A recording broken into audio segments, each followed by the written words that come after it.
E voltamos a falar sobre eleições 2022. Ontem, o candidato à presidência Ciro Gomes, do PDT, deu entrevista, foi sabatinado no Jornal Nacional, na Rede Globo.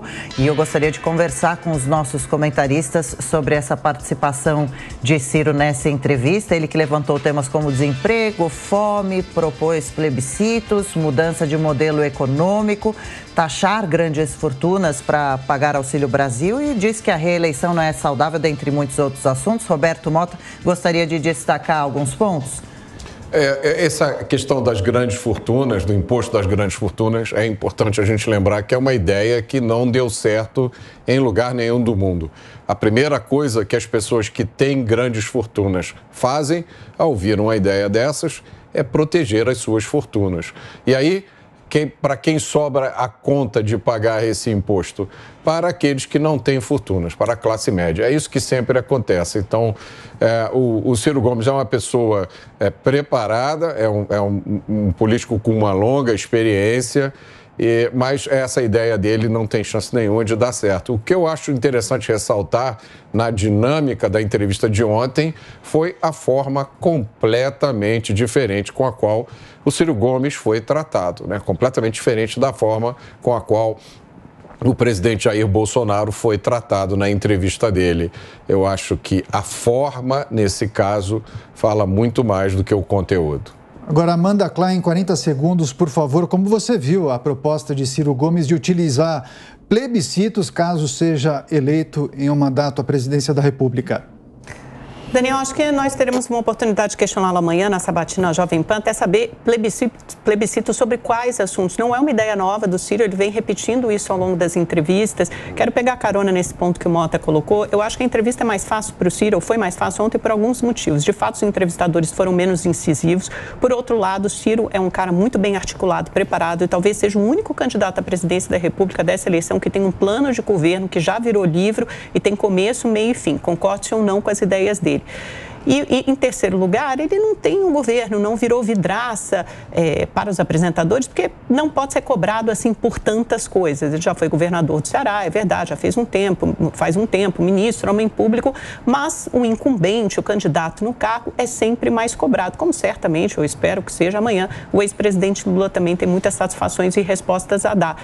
No todo, o Ciro se saiu bem e principalmente, porque acho que ele tomou uma dose de maracujina, foi muito calmo para o Jornal Nacional, o Media Training, no caso dele, deu certo e ele passou essa linearidade durante a entrevista e conseguiu desenvolver bem os seus projetos, até vendeu o seu livro, levantou em determinado momento, ou seja, eu acho que ele cumpriu ali toda a tabelinha e tirou, eu diria, quase que uma nota 10, não entrando no mérito das propostas certas ou erradas e talvez alguns números mirabolantes, fantasiosos que o Ciro possa ter, mas em termos de linguagem e de acessibilidade, talvez alguns termos mais difíceis que ele use, mas acho que ele conseguiu passar bem a sua mensagem para o eleitor e aproveitar aquele espaço. A gente volta a falar de eleições 2022, sabatinas. Ciro Gomes deu entrevista ontem para o Jornal Nacional, na Rede Globo. A gente estava aqui no Jornal da Manhã discutindo sobre isso e lembrando e reforçando o convite. Amanhã, a partir das 7 da manhã, a gente espera Ciro Gomes para a sabatina aqui no Jornal da Manhã. Na sexta-feira, Simone Tebet, a partir das 7 também. Na segunda-feira, dia 29 de agosto,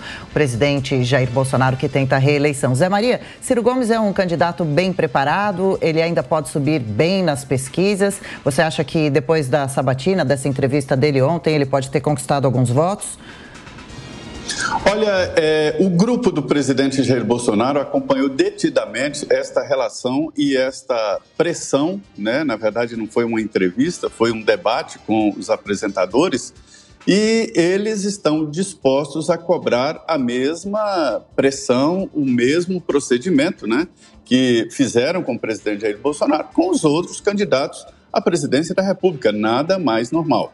E nós vimos ali uma oportunidade do Ciro Gomes falar do seu projeto, né? Ele não foi cobrado de nada, insistentemente, para impedir que ele falasse. O tempo que ele falou ficou maior do que o tempo dos apresentadores, o que não aconteceu na primeira entrevista. Ciro Gomes é um profissional de disputa eleitoral. Ele vem com esse projeto e evidentemente, cada eleição e cada debate há um aprimoramento do jeito de falar. Nada mais do que isso. Quando se disputa a presidência da República, mais do que projetos estudados, escritos, né? E até com a ajuda, e ele confessou lá que tinha ajudas, e é evidente que tem que ter ajuda, é preciso que seja eleito um projeto de governo. Não é só o nome, não é só o candidato, não é um livro que está sendo eleito, mas um projeto, ou seja, o conjunto. É por isso que se admite as coligações, os apoios, e é para isso que serve a campanha, para mostrar exatamente que grupo está sendo colocado no poder. Então, trata-se de um profissional de disputa eleitoral, lapidado no discurso, mas com dificuldade visível de colocar em prática o que ele promete, o que ele prega. Pois é, a gente volta a lembrar que Lula do PT seria sabatinado hoje, o primeiro entrevistado dessa série aqui no Jornal da Manhã com os candidatos à presidência da República, mas ele declinou do convite. Amanhã, dia 25 de agosto, Ciro Gomes do PDT será o entrevistado. No dia 26, Simone Tebet do MDB será a nossa convidada e na segunda-feira, Jair Bolsonaro será sabatinado pelos jornalistas aqui da Jovem Pan News. Foram convidados os candidatos mais bem colocados nas pesquisas. Agora, Amanda Klein, como os nossos comentaristas disseram, Ciro é muito articulado, né? Eloquente, preparado, chega até a ser envolvente em uma sabatina na televisão. Por qual razão ele oscila em patamares tão baixos? A polarização fez isso? Daniel, acho que você colocou um ponto muito importante. Ele é um candidato profissional, gostei desse termo, acho que define bem o Ciro Gomes. Por outro lado, ele tem muita dificuldade em viabilizar na prática os projetos dele. Tanto no que diz respeito às alianças, a gente viu, como você falou, é uma eleição muito polarizada, essa polarização ficou cristalizada. E o Ciro Gomes tem um espaço muito exíguo para se mexer, porque ele também transita nesse espectro ideológico da centro-esquerda. Por alguma razão tivemos um problema com o áudio da Amanda, daqui a pouco ela retoma o raciocínio, mas a gente segue com o Roberto Mota, é isso? O Mota está preparado para comentar justamente a sabatina de ontem com Ciro Gomes no Jornal Nacional da Rede Globo. O Mota também não, então José Maria Trindade de Brasília. Zé, falávamos justamente sobre os índices nas pesquisas com o Ciro Gomes. Ele é extremamente preparado, fala muito bem, chega até a ser envolvente nesses programas de sabatinas e debates. Mas qual é o motivo, qual é a razão para ele não conseguir romper a casa dos 8 pontos percentuais?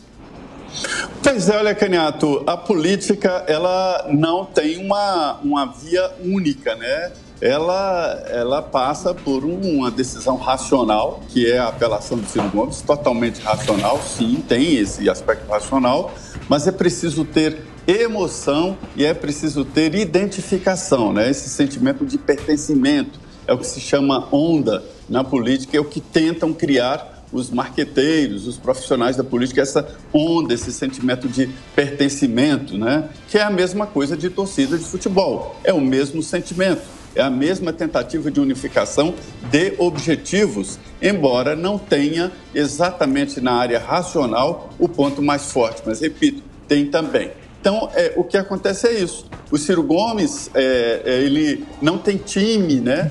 Veja bem que o histórico dele partidário não é bom. Ele passou por vários partidos políticos, desde PSDB, lá do do PDS, PSDB, enfim, passou por vários partidos, apoiou vários grupos, inclusive o grupo do ex-presidente Lula. Então ele perde naturalmente esse sentimento de pertencimento, esse time, essa onda, e política tem muito isso e é importante, o que eu acho fundamental para se criar uma onda que leve alguém ao governo ou à presidência da República. Até para a Câmara e tal é possível, mas para a presidência e governo e prefeitura é preciso esse envolvimento que ele não consegue exatamente pelo histórico dele na política.